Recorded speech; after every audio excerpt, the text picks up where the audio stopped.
30,000 delegates have flown into Glasgow for COP26, a conference to try and convince everybody to burn less fossil fuels. I mean, presumably unless you're doing something really important, like flying into Glasgow to try and convince people to burn less fossil fuels. Why a climate change conference is being held in Glasgow isn't entirely clear. Scotland has a terrible climate that frankly needs to change. If global temperatures rise by 2 degrees, the worst that's going to happen in Scotland is we have to undo the top button on our duffel coat. And Scotland's made out of mountains. We saw this coming. If sea levels rise, we just walk a little bit further up the mountain. We stop growing turnips, we open a vineyard. In fact, a warmer climate might actually help offset some of the SNP's failings. There'll be fewer homeless heroin addicts freezing to death on the streets of Glasgow. Historically, Glasgow hasn't seen a lot of climate activism. I don't think Extinction Rebellion's tactics would work here. I saw them in London. Extinction Rebellion were gluing their hands to buses like this in London so the buses couldn't drive off, take people to work or whatever people see as bad these days. That wouldn't work in Glasgow. If you glued your hands like that to a bus in Glasgow, within about 30 seconds somebody would come up behind you, nick your mobile phone and pump you in the arse. That bus wouldn't move for about 3 weeks. Like, everybody in Glasgow would have a go on your arse. Your arse would get its own TripAdvisor page. When they got bored shagging it, they used it for parking their bike and keeping their tea towels tidy. The wheels are already coming off the climate change conference, but unfortunately not in a way that's going to actually reduce carbon emissions. The conference is arranged by the SNP, that's Scotland's government, who exists purely to demand money from Westminster for their projects, which they then screw up, blame on Westminster, and demand more money to fix. The SNP have hired a fleet of Jaguar electric vehicles to ferry delegates around, but unfortunately there aren't enough charging points to actually charge these vehicles, so they've also had to hire a fleet of diesel generators to travel around with the vehicles to charge them.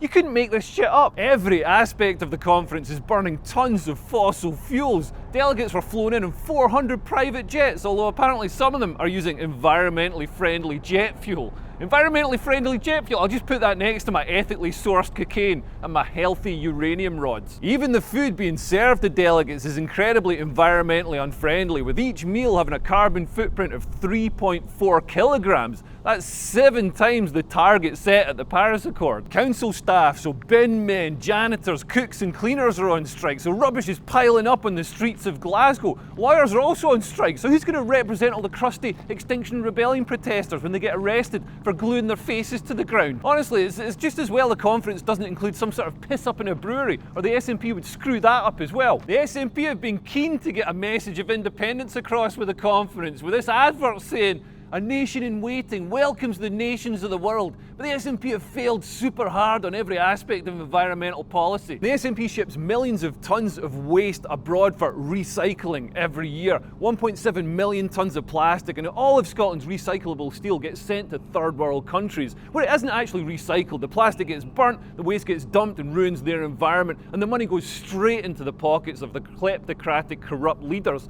And guess who's paying for it? We are, with our green taxes. And the SNP have missed their own environmental targets, making big promises and then failing to deliver. £100 million has been cut from funding for environmental bodies in Scotland. That's down 40% in a decade. The SNP have missed their own greenhouse gas targets for the 3rd year in a row. Scotland's own environment is in a perilous state. The SNP have missed 11 of 20 targets on species extinction, which means that 1 in 9 Scottish species now is at risk of extinction. In fact, the only species thriving in Scotland are the rats. Because of the rubbish piling up in the streets, there's now 1.5 million rats in Glasgow. That's 3 times as many as there are people. I don't know what the carbon emissions are of 1.5 million rats, but I can't think it'd be that great. They're getting so bold that they're starting to attack council workers. If we're going to talk about the environment, why can't we start at home and clean up the environment in Glasgow? The SNP are such a joke, they've actually tried to blame the rats in Glasgow on Margaret Thatcher, who hasn't been in power for like 4 decades. She's been dead for 10 years. I'm surprised they're not blaming their environmental failures on the Roman Empire. Even Greta thinks that they're doing a shit job.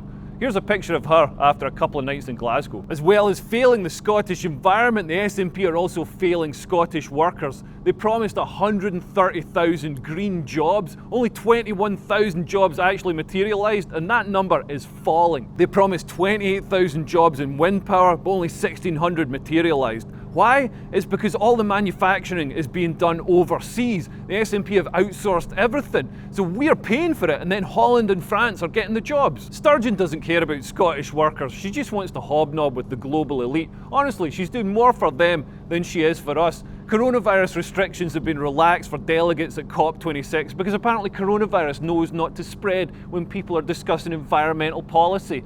Honestly, I don't know why we bothered developing vaccines when we could have all just achieved immunity by joining Greenpeace. Delegates have been given a special smart card to enable them to travel for free on Glasgow's public transport, while locals still have to pay. Here's a picture of Leonardo DiCaprio taking advantage of his free subway travel. The SNP have been using COP26 to make a case for independence, but the SNP's green policies have actually made Scotland completely dependent on the UK. We can produce lots of electricity when the wind's blowing, but when it stops, we're totally dependent on the UK's national grid for power. They want independence, but an independent Scotland wouldn't even be able to boil a kettle. It's absolutely freezing. I'm gonna get back inside. Please remember to like and subscribe and follow me and all the rest of it. Cheerio, bye.